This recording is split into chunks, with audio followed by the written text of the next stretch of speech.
Hello మా వీడియోలు నచ్చితే లైక్ చేయండి, కామెంట్ చేయండి. Andhra Vilas movie news channel ను సబ్స్క్రైబ్ చేయండి. కొత్త వీడియోల కోసం గంట గుర్తుపై క్లిక్ చేయడం మర్చిపోవద్దు. తెలుగు చిత్ర పరిశ్రమ ప్రస్తుతం అనేక సవాళ్లను ఎదుర్కొంటోంది. భారీగా పెరుగుతున్న బడ్జెట్లు, హీరోల పారితోషికాలు, థియేటర్లకు ఆడియన్స్ రాకపోవడం వంటివి నిర్మాతలకు భారంగా మారాయి. ఈ నేపథ్యం ట్రంప్ నిర్ణయం వంటి పరిణామాలు భారతీయ, ముఖ్యంగా తెలుగు సినిమాలపై ఎలాంటి నష్టాన్ని కలిగిస్తాయో అనే ఆందోళన నెలకొంది. తెలుగు సినిమానే కాదు, ఇప్పుడు ఇండియన్ మూవీ ప్రమాదంలో ఉంది. ఓ వైపు పెరుగుతున్న బడ్జెట్, మరోవైపు ఆడియన్స్ థియేటర్కి రాకపోవడం పెద్ద సమస్యగా మారింది. భారీ సినిమాలకే జనం కదులుతున్నారు. ఇప్పుడు సినిమా చూసే ఆడియన్స్ సంఖ్య తగ్గిపోయింది. ఫ్యామిలీ ఆడియన్స్ చాలా వరకు సినిమాకి దూరమయ్యారు. కేవలం యూత్ మాస్ ఆడియన్స్ మాత్రమే సినిమాలు చూస్తున్నారు. దీంతో రానురాను సినిమాలకు గడ్డు పరిస్థితులు వస్తున్నాయి. అందుకే టికెట్ రేట్లు పెంచితేగాని సినిమాలకు బడ్జెట్ రికవరీ కష్టంగా మారింది.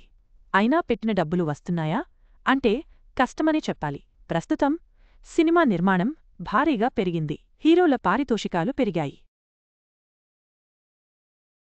10 ఏళ్ల క్రితం 10-20 కోట్లు తీసుకునే హీరోలు ఇప్పుడు 100 కోట్లకు పైగా పారితోషికం తీసుకుంటున్నారు. పాన్ ఇండియా మార్కెట్ విస్తరించాక ఈ పారితోషికాలు బాగా పెరిగాయి. ప్రభాస్, అల్లు అర్జున్, విజయ్, రజనీకాంత్, షారూఖ్ ఖాన్ వంటివారు ఒక్కో సినిమాకి ₹150 నుంచి 200 కోట్లు తీసుకుంటున్నారు. ఎన్టీఆర్, రామ్ చరణ్, మహేష్ బాబు, పవన్ కళ్యాణ్, సల్మాన్, అమీర్ ఖాన్, అక్షయ్రన్, బీర్ కపూర్, ఇటు అజిత్యష్ వంటివారు 100 కోట్ల వరకు పారితోషికం అందుకుంటున్నారు. మిగిలిన స్టార్ హీరోలు 50 కోట్లకు పైగానే పారితోషికం అందుకుంటున్నారు. దీంతో పారితోషికాలే సినిమా బడ్జెట్ని అమాంతం పెంచుతున్నాయి.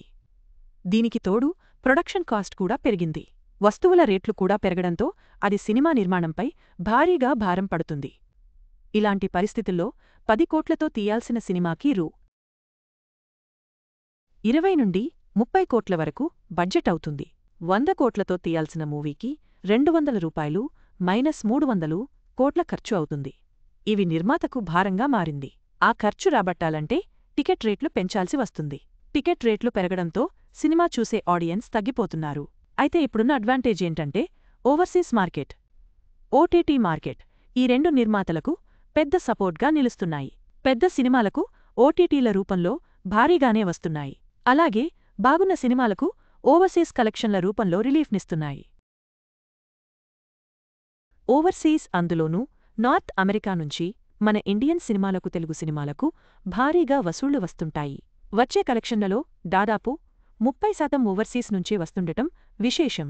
ఇది నిర్మాతలకు ఆక్సిజన్లా మారుతుంది. నార్త్ అమెరికాలో ఇప్పటివరకు అత్యధిక వసూళ్లని రాబట్టిన ఇండియన్ మూవీస్ చూస్తే అత్యధికంగా అమెరికాలో పుష్ప 2 వసూలు చేసింది. అక్కడ ఈ చిత్రానికి $40 మిలియన్ కలెక్షన్లు వచ్చాయి. అంటే ఇప్పుడున్న అమెరికా కరెన్సీ ప్రకారం ఈ మూవీకి అమెరికాలో ₹360 కోట్ల వచ్చాయి.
మూవీస్ కూడా అమెరికాలోనే చిత్రీకరణ జరుపుకుంటాయి.